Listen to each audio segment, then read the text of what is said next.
Geografi STPM Semester 1 Bahagian A. Tema pelajaran pada hari ini diambil daripada tema 1, yaitu Sistem Bumi. Di bawah tajuk Kedudukan Bumi dalam Sistem Suria. Pembelajaran kita pada hari ini mempunyai 4 objektif. Yang pertama ialah menerangkan bukti bumi berbentuk sfera. Yang kedua, menerangkan 2 jenis pergerakan bumi. Yang ketiga, menjelaskan kesan putaran dan peredaran bumi. Dan yang terakhir ialah menjelaskan kesan kejadian 4 musim terhadap unsur fizikal dan aktiviti manusia. Hari ini topik pelajaran kita yang pertama ialah bukti bumi bentuk sfera. Bukti bumi bentuk sfera dibuktikan melalui 6 bukti yang utama. Yang pertama ialah bukti pelayaran mengelilingi bumi. Contohnya, kalau kita memulakan pelayaran di Tanjung Simpang Mengayau Kudat, Sabah, kita akan berakhir di tempat yang sama apabila selesai melakukan pelayaran. Bukti yang kedua ialah ketika melihat kapal di laut. Biasanya apabila kita duduk di pinggir pantai dan kita melihat kapal berlabuh di kawasan pelabuhan, kita akan lihat dahulu bahagian atas kapal itu. Sedikit demi sedikit barulah kita nampak bahagian badan dan keseluruhan bahagian kapal itu. Jadi itu menunjukkan bumi kita ini bentuk sfera. Bukti yang ketiga ialah kedudukan kaki langit yang melengkung. Semasa kita melihat matahari terbenam, biasanya kita akan melihat seolah-olah bumi kita ini bentuk melengkung. Sebab apa? Sebab bentuk sfera saja yang menghasilkan kaki langit melengkung. Yang keempat, bukti bumi bentuk sfera ialah bentuk bayang bumi ketika gerhana bulan. Ketika gerhana bulan, bumi berada di antara bulan dan matahari. Jadi, apabila bumi berada kedudukan selari dengan bulan dan matahari, bumi akan menutup bahangan matahari untuk sampai ke bulan. Jadi, apabila berlaku gerhana bulan, bayang bumi akan terlihat di atas permukaan bulan. Jadi itu adalah bukti bumi bentuk sfera yang keempat. Bukti bumi bentuk sfera yang kelima ialah bukti gambar satelit. Contohnya dalam paparan saya ini, ini adalah contoh gambar satelit yang diambil di atas udara dan menunjukkan bahawa bumi kita ini bentuk sfera. Bukti yang terakhir ialah bukti terbit dan terbenamnya matahari.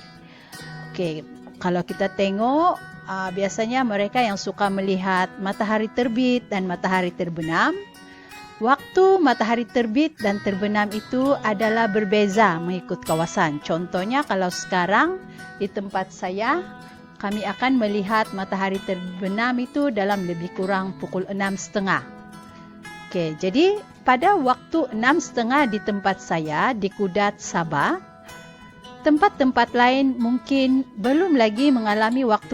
Kalau ada 1 jam beza waktu dengan waktu tempatan di Sabah, mereka mungkin pukul 5 petang. Jadi waktu di Sabah, contohnya di Sabah dengan di Kuala Lumpur, masa kami melihat matahari terbenam itu berbeza.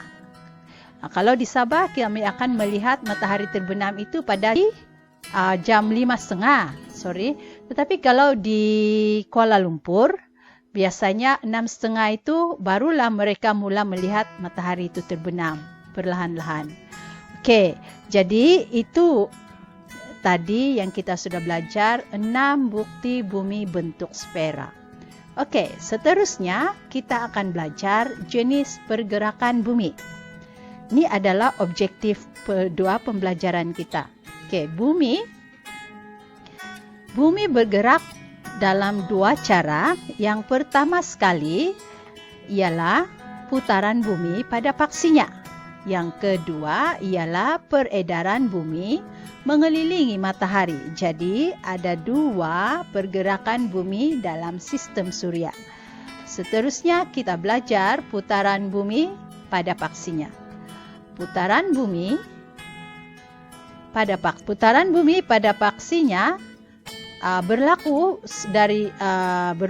dari barat ke timur. Oke, kalau kita tengok yang berwarna merah ini adalah arah putaran bumi, yaitu berlaku dari barat ke timur. Dari barat ke timur mengambil masa 24 jam bagi satu putaran lengkap bumi. Oke, semasa bumi kita ini juga berputar pada paksinya yang condong sebanyak 23 1/2 darjah. Oke, itu putaran bumi. Sekarang kita belajar kesan putaran bumi. Kesan putaran bumi pertama ialah kejadian siang dan malam.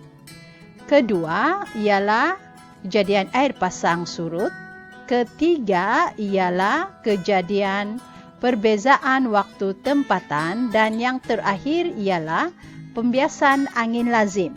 Oke, jadi 4 kesan putaran bumi ini berlaku disebabkan oleh putaran bumi pada paksinya. Kita tengok kejadian yang pertama, yaitu kejadian siang dan malam.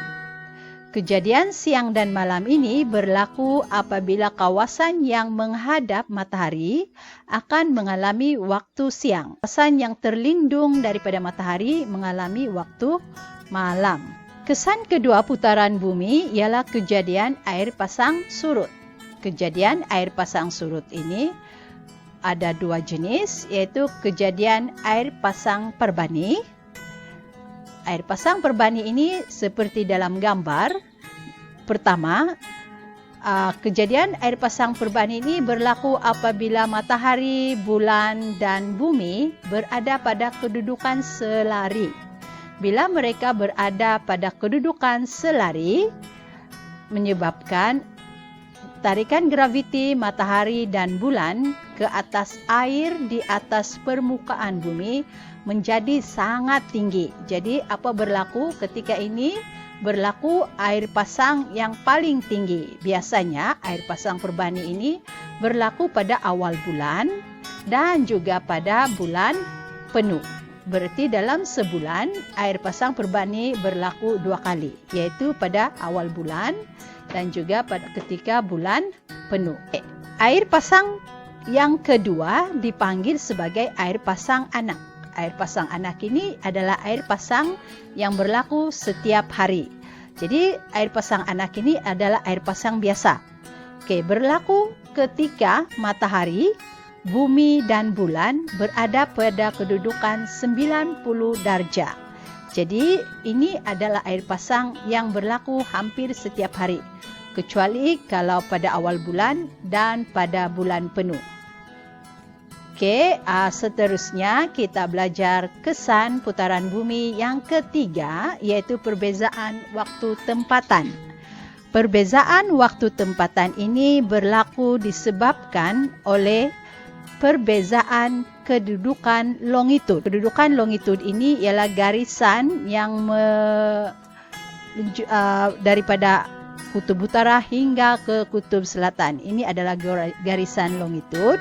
Oke, perbezaan waktu setiap zon itu dikira dari garisan meridian pangkal atau meridian Greenwich 0 darjah, manakala pengiraan garisan tarik antara bangsa itu pula diambil daripada GTA yang membezakan tarik antara zon waktu. Oke, bagi setiap 15 darjah ke timur, masa ditambah 1 jam. Tetapi kalau ke barat, masa ditolak 1 jam. Begitulah sebaliknya. Oke, seterusnya kita akan belajar kesan putaran bumi yang terakhir, yaitu pembiasan angin lazim. Pembiasan angin lazim ini berlaku disebabkan oleh putaran bumi pada paksinya. Putaran bumi pada paksinya menghasilkan daya Coriolis yang memesongkan tiupan angin lazim apabila melintasi garisan khatulistiwa. Contohnya pada gambar 1 kita akan lihat ketika angin monsun timur laut yang berlaku pada November hingga Mac. Contohnya angin monsun timur laut yang berlaku sekarang. Ketika angin monsun timur laut, angin ini berasal daripada Asia Tengah, bergerak ke kawasan Asia Tenggara. Apabila sampai di garisan khatulistiwa, angin ini dipesongkan ke arah kanan. Kenapa dipesongkan ke arah kanan? Kerana terdapat daya Coriolis. Daya Coriolis ini lah yang memesongkan angin lazim apabila melintasi garisan khatulistiwa. Daya Coriolis itu terhasil akibat daripada putaran bumi pada paksinya. Oke, sekarang kita tengok yang kedua. Contoh kedua, gambar kedua ialah ketika angin monsun tenggara, angin berasal daripada Australia, benua Australia. Apabila melintasi garisan khatulistiwa, angin ini dipesongkan ke sebelah kanan, menyebabkan angin ini bergerak ke kawasan Asia Tengah.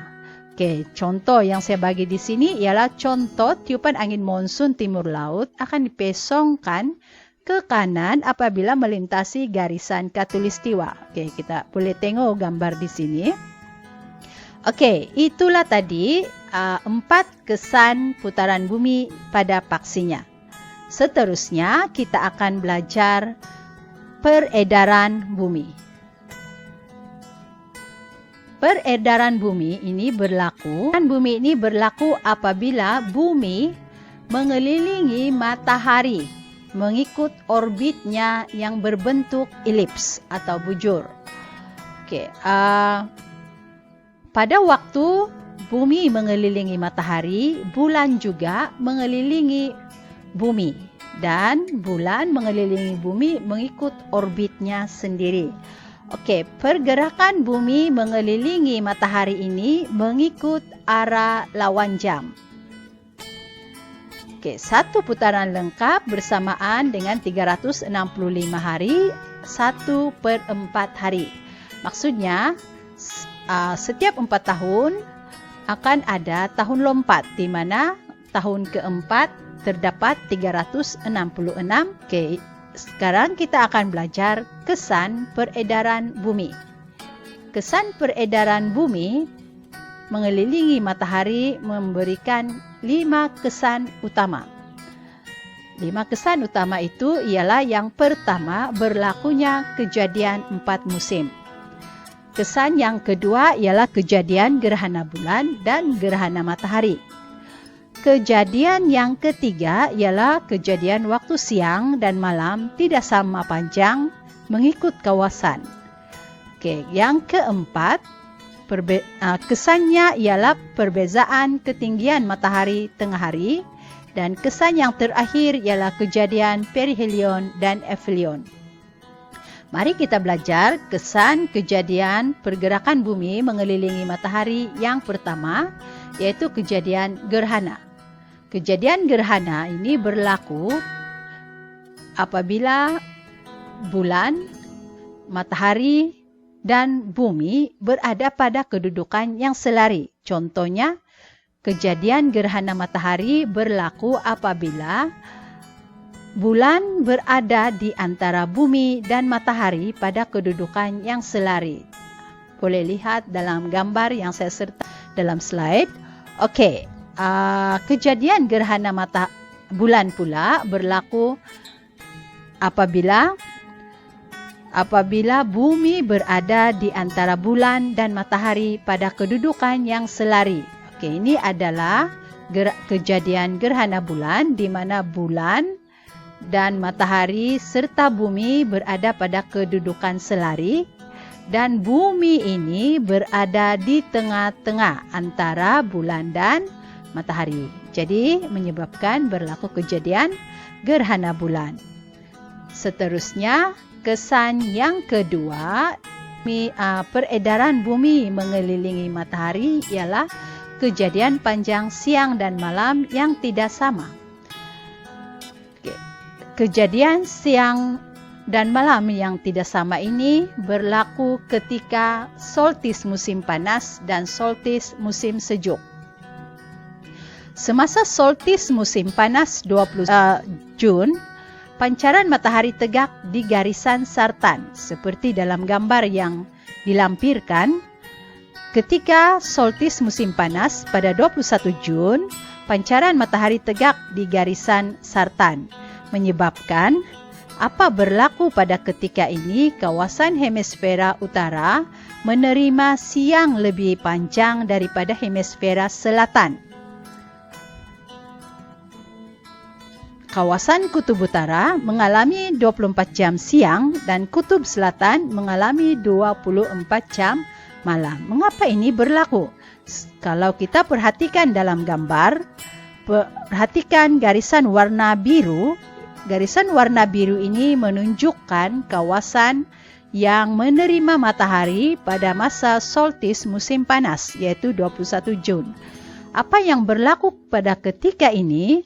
Kawasan kutub utara, kawasan ini mengalami siang 24 jam sehari kerana macam manapun bumi berputar pada paksinya, kawasan ini menerima cahaya matahari.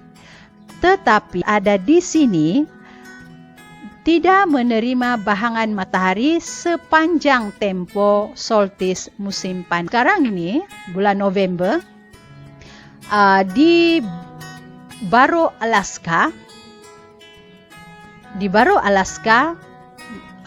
matahari sudah terbenam. Matahari yang terakhir terbenam pada 18 November.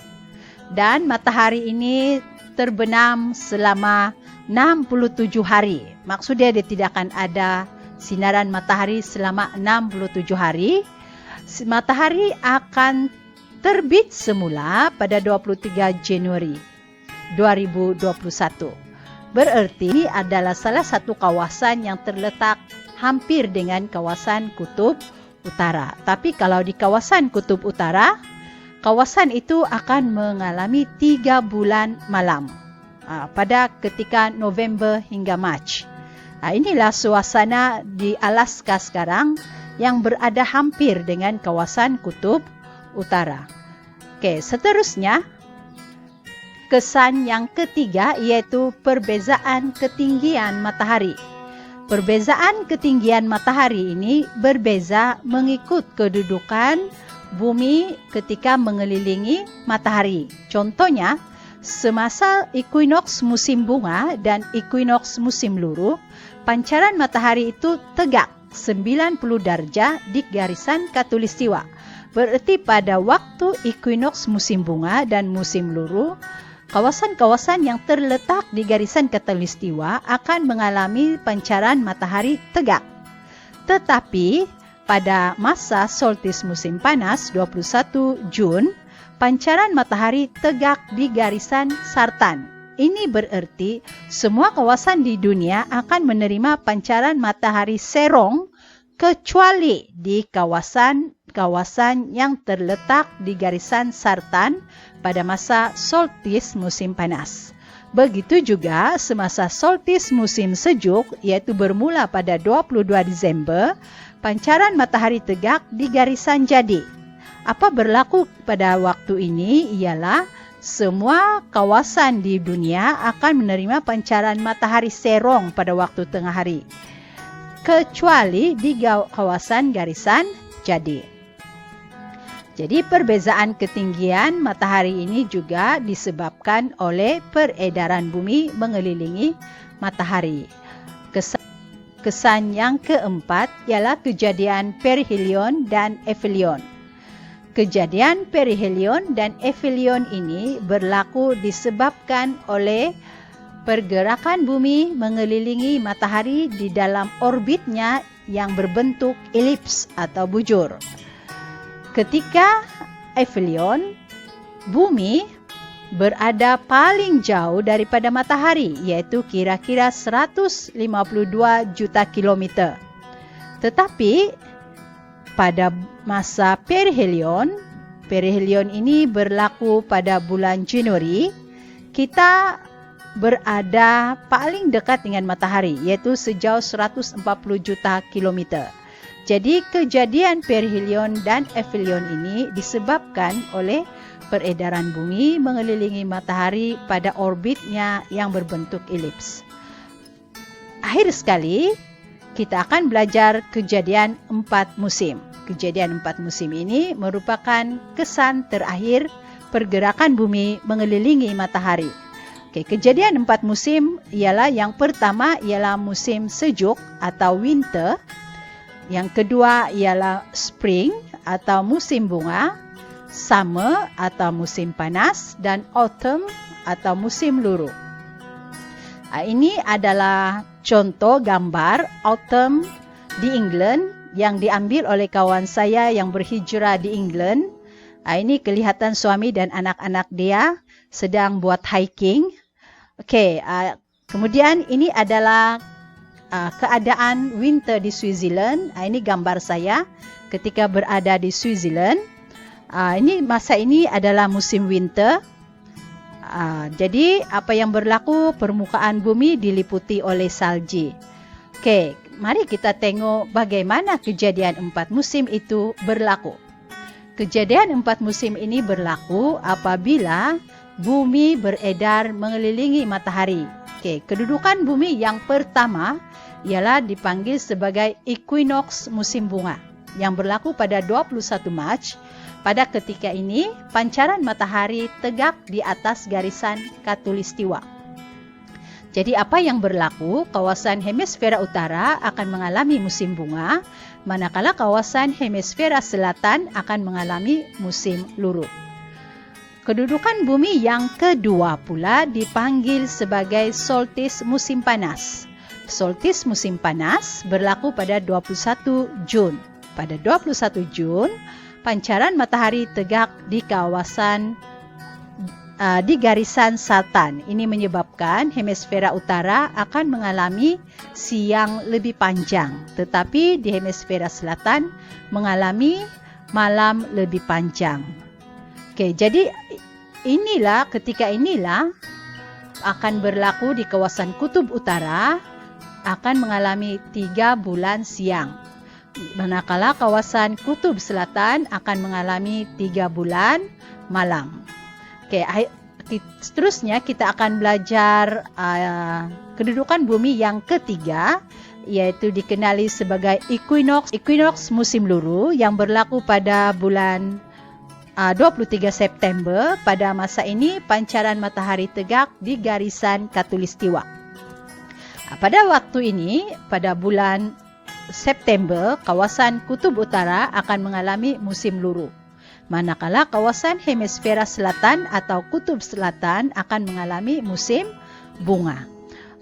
Dan kedudukan bumi yang terakhir ialah ketika solstice musim sejuk bertukar ke musim sejuk, dan pada 22 Desember solstice musim sejuk secara formalnya, secara rasminya akan bermula. Tapi biasanya sebelum 22 Desember pun salji sudah mula turun di kawasan-kawasan 4 musim. Contohnya di Switzerland. Semasa solstice musim sejuk 22 Desember, pancaran matahari tegak di kawasan garisan jadi. Jadi pada ketika ini berlaku musim panas di kawasan hemisfera selatan, dan di hemisfera utara mengalami musim sejuk. Dan pada waktu ini juga kawasan-kawasan di kutub utara tidak menerima cahaya matahari selama 3 bulan. Kemudian di hemisfera selatan pula, terutama di kawasan kutub selatan, mengalami 3 bulan malam. Itulah tadi kejadian 4 musim. Seterusnya topik terakhir yang kita akan belajar ialah kesan 4 musim. Apa kesan 4 musim kepada alam sekitar manusia? Kalau soalan Jelaskan kesan 4 musim terhadap manusia. Fakta yang perlu kita pilih ialah kesan 4 musim. Huraiannya ialah terhadap manusia. Okey, mau contoh jawapan. Kesan 4 musim yang pertama ialah tanah menjadi beku. Ketika musim sejuk, aktiviti pertanian tidak boleh dijalankan kerana tanah menjadi beku dan keras.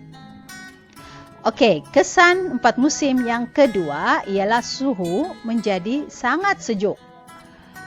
Semasa musim sejuk, suhu sangat rendah menyebabkan aktiviti penternakan terganggu. Binatang ternakan terpaksa dimasukkan ke dalam kandang. Okey, kesan yang ketiga pula ialah dalam bentuk kerpasan. Semasa musim sejuk, kerpasan dalam bentuk salji.